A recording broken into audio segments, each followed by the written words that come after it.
Welcome to the Story of the Week podcast. My name is Jay Cleveland Payne, and this podcast is the supplemental podcast to the supplemental podcast that goes along with the daily video podcast. It's called Things You Might Have Heard, presented to you by the Conversation Project.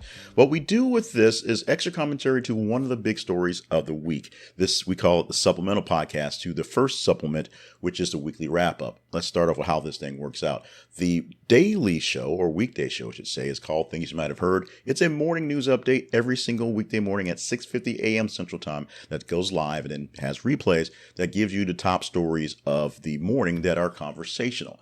From there, every week we'll give you top 10 stories per the top 10 at the end of the week with the weekly wrap-up. And from that one, we provide for you deeper commentary into one of those stories from the top 10 stories. You can find more details about the whole thing we do at our website. This is theconversationproject.com.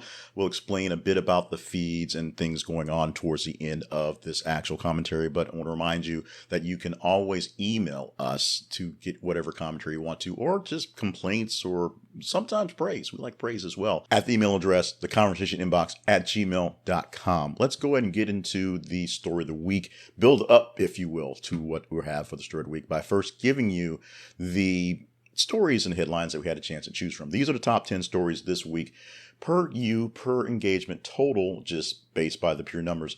And this is how they roll exactly from number 1 to number 10. At number 1, LSU gymnast Olivia Dunn doesn't go to class in person for safety. Number 2, Bronny James, LeBron James' son, suffers cardiac arrest during USC practice. Number 3, Carly Russell fired from spa after alleged kidnapping was search history was revealed. At number 4, SpongeBob voice actor's wife clarifies he is not dating Ariana Grande amid Ethan Slater romance. Number 5, fitness influencer Justin Vicky crushed by 450-pound barbell. At number 6, tourists flee Rhode Island wildfires in Greece, largest ever evacuation. Number 7, Saudi Arabia soccer team Al Hilal makes record $333 million bid for France's striker Kylian Mbappe. At number 8, New York City crane collapses during a fire on top of Manhattan, New York City high-rise under construction. At number 9, Billy Gunn leaves his boots in the ring following an AEW collision loss to House of Black.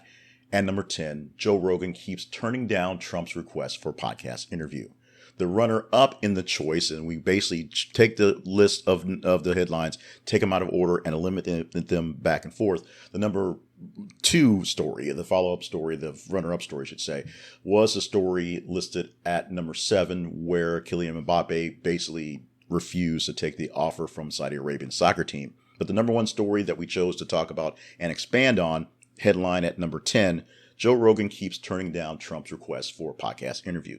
This is more a talk about Joe Rogan per se and the power that he has, as opposed to Donald Trump and the power that he has, although Trump would like to borrow some of Rogan's power to make sure he maintains his power. That's more or less where the commentary goes.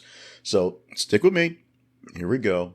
Just follow along and let's go deeper into this headline. Let's start off with how we got here. This story was posted on the New York Post on the 24th of July. We put it out there for you to see it on the 25th. And it's a very simple story. Here are some notes that we use from what I call our robot editor. We use an AI chatbot to pull down details from stories and make them into quick, easy bullets. Sometimes it does them right. Sometimes it writes them weird. But here's what the robot editor basically said about this story, the headline from the New York Post.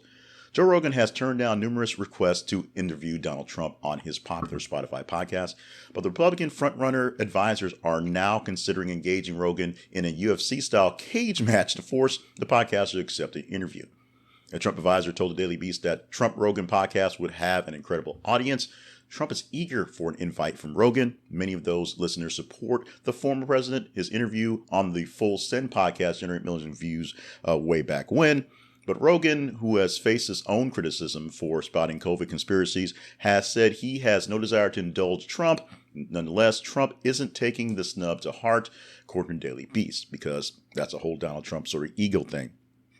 But what we're getting is not so much anything from Joe Rogan saying, I'm not doing Donald Trump, or Trump saying, oh, I'm going to do some Joe Rogan. What we get are his advisors sort of basically playing both sides to get him into the mix. Joe Rogan has an extremely popular podcast. Yes. In a recent write-up from Time Magazine, it boasts a viewership, and we'll get to why it's a viewership in a moment, of about 11 million people per episode, making it one of Spotify's most popular podcasts of viewership on Spotify.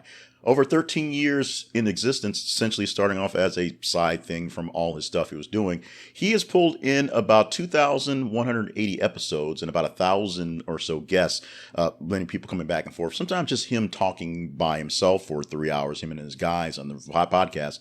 He's had everybody from all his friends in MMA to various political leaders to various scientists to various comedians, various folks of all shapes, forms, whatever. Essentially, anybody who has something to say can get on a podcast and talk to Joe Rogan for hours at a time and get something interesting out of it. I always say viewership because it began as a video podcast, a YouTube channel that was turned into the audio podcast bought up by Spotify. There are still the videos out there to see, so it's one of those mixed things right there. But the podcast, which is produced specifically by Spotify, so they pay him to do it, comes up to the viewership, listenership, whatever, 11 million people. A lot of people listen to his podcast essentially every single episode, every single week.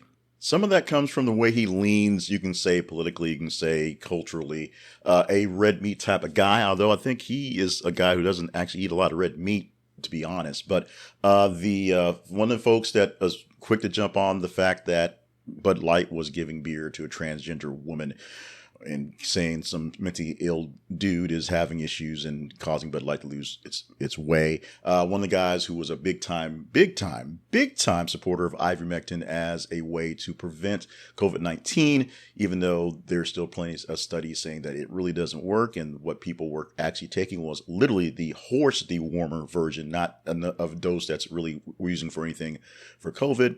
He's one of those ice baths in the morning type dudes that, rough and tumble MMA fans seem to love and care for, which is great on the sport end. But it is also a thing where that's the people that are listening to him. So a big red meat sort of semi-general conservative Republican type bent people listen, even though Joe Rogan does not quite identify with that bent. He says he's not political. He doesn't go one way or the other. In fact, he leans towards a Bernie Sanders type of leadership style for America. And that's something he's said very, very vocally over and over again and doesn't know why. I guess he knows why, but says sort of in the asking question version, doesn't know why a guy like Bernie Sanders doesn't get more love in the world. That's a whole nother podcast on a whole nother day. But that's who Joe Rogan is serving up as an audience. That's who he is speaking out to. It's a newer version of just the dude type thing, just in a newer form, a newer way, since we're not buying up magazines anymore, not watching too many, big time car movies, unless all 20 of the Fast and Furious movies basically count in that. He's a guy that speaks to these people. I'm not trying to be a subjective these people, but these people in his audience. And he brings in folks like a Jordan Peterson or a Andrew Tate for the conversation, but doesn't quite fall in line with what they say, but tends to agree with a lot what's going on. And so it's an audience of people that Donald Trump would love to have support him because they sort of fall along the same bent in mindset. Although Donald Trump essentially wants anybody who will follow him to follow him and will promise anything and everything they want to, essentially counterculturing the counterculture, saying anything and everything that would pop into their minds that they're afraid to say, but saying it because he's Donald Trump and get away with it. And they believe that he can actually pull it off. And that's a big problem. That's another podcast for another podcast, though. This is not so much about Donald Trump and the words he's saying. This is him trying to get those words said as many places as possible. Donald Trump is no longer the president. Yes. He is still the front runner for the Republican nomination. Yes. He is believed by many Republican insiders that he will get the nomination because his base, the Republican Party base, is now essentially in step with Donald Trumpism.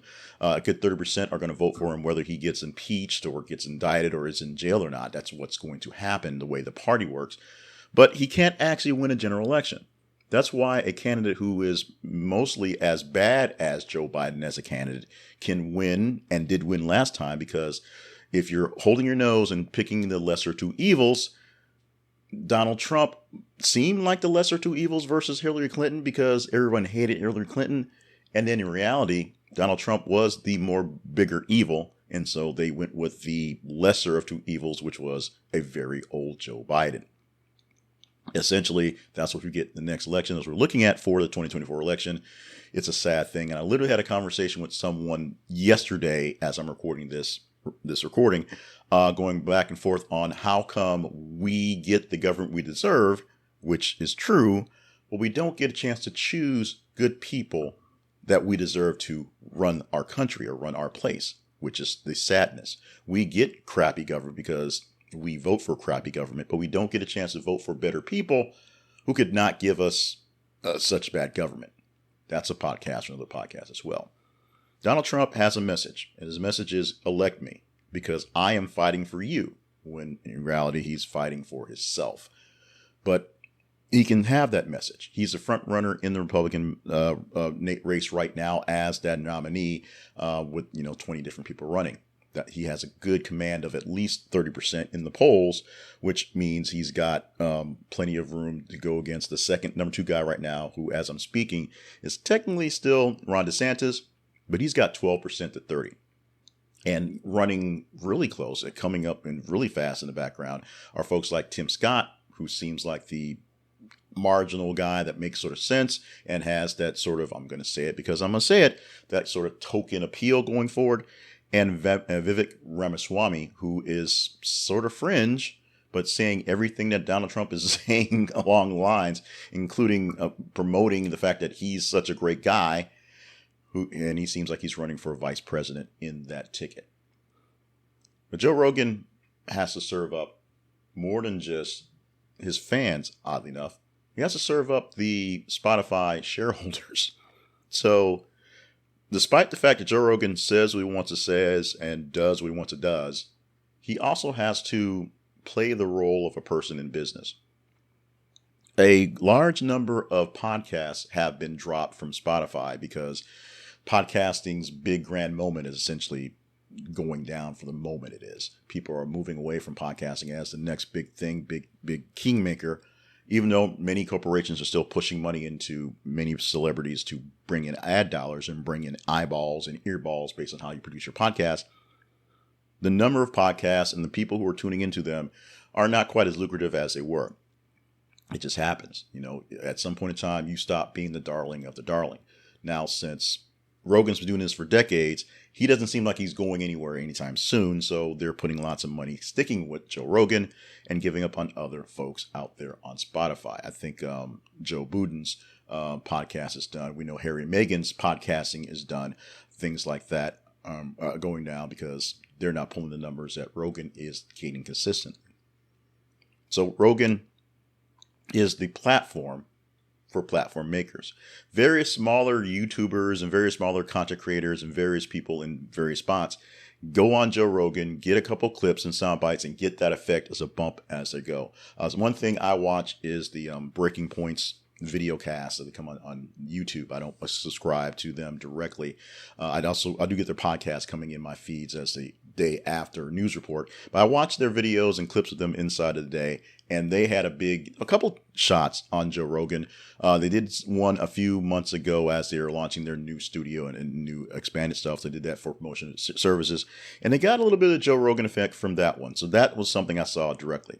We also all remember Elon Musk smoking weed with Joe Rogan in what was obviously a sort of stunt going forward. And Joe did it with him, in perfect harmony to make it all work out. So we got a chance to watch a very awkward Elon Musk, who always awkwardly pull a joint and sort of have conversation on whatever crazy crap he was talking about the day, whatever was going on at that point. We've seen, like I mentioned already, Jordan Peterson and Andrew Tate, those sort of folks go on to the show, and in the conversations, Joe is often fairly, agreeing with what they're saying going on and just sort of nodding his head and like, wow, that's interesting, as they do sell a lot of sort of really overly misogynistic, old world BS stuff. And for Andrew Tate, some very dangerous new player type stuff, as he essentially came out of the whole, player movement stuff going forward. So people can go on Joe Rogan and get a bit of a bump, get some extra love into their life because this audience eats up what he does, and that's fine. A bit more than a bit jealous that his audience is what it is and his audience eats up what he does. What he doesn't need is folks like Trump dragging him down. Trump brings with him baggage. He brings a whole lot of folks with him, but the baggage is this is the backlash going on. And there's a lot more people who watch, listen to, keep up with Joe Rogan who may not be thrilled with every single person on there, but are happy to watch the program, to keep up what's going on, to sometimes even hate watch Joe Rogan just to see what's happening.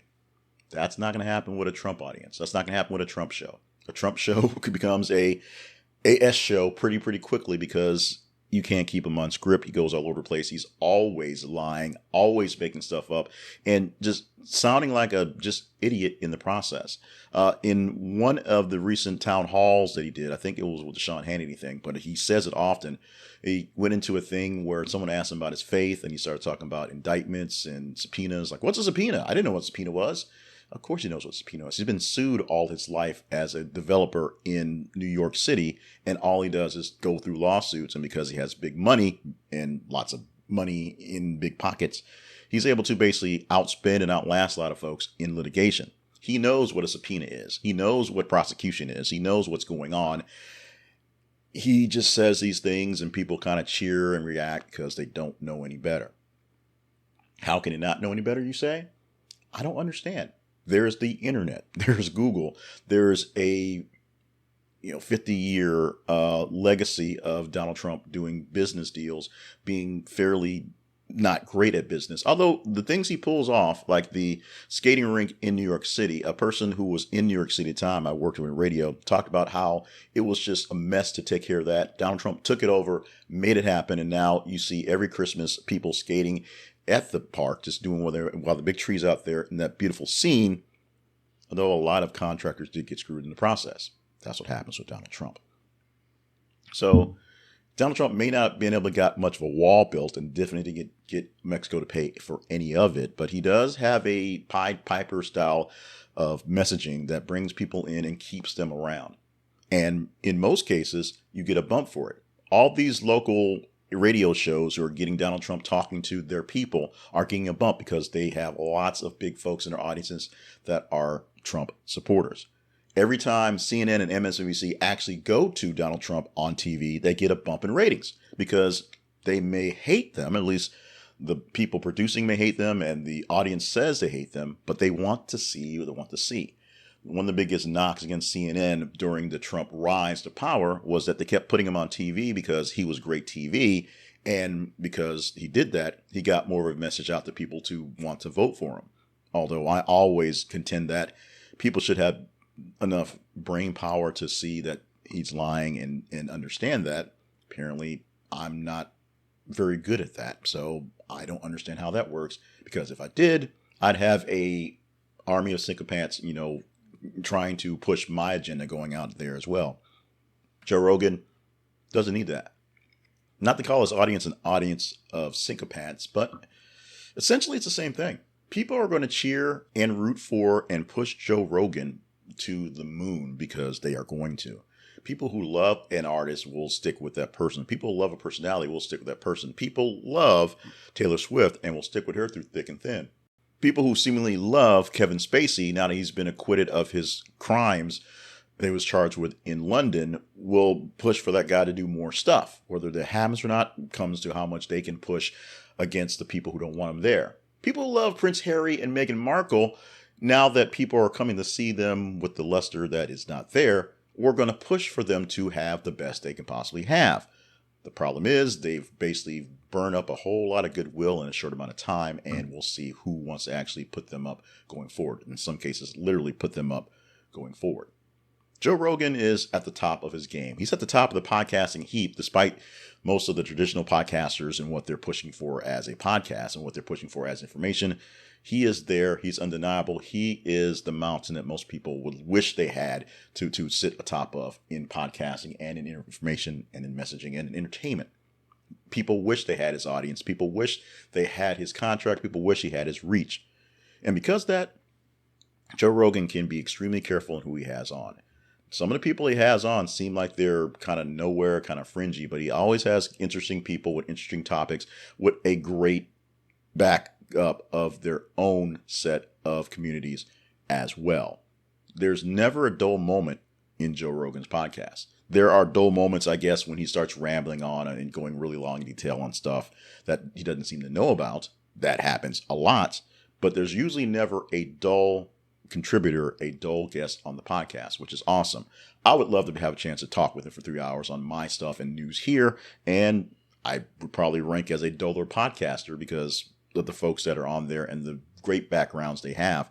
All I am is a failed talk show host doing news on the internet because no one else will pay me to do that. Hopefully you will enjoy what we're doing and keep us going. But Joe Rogan is I am not a hater by any means on this one, but a real admirer of Joe Rogan, what he does and what he can do in a sense. Be a kingmaker in a lot of sense for ideas and for people.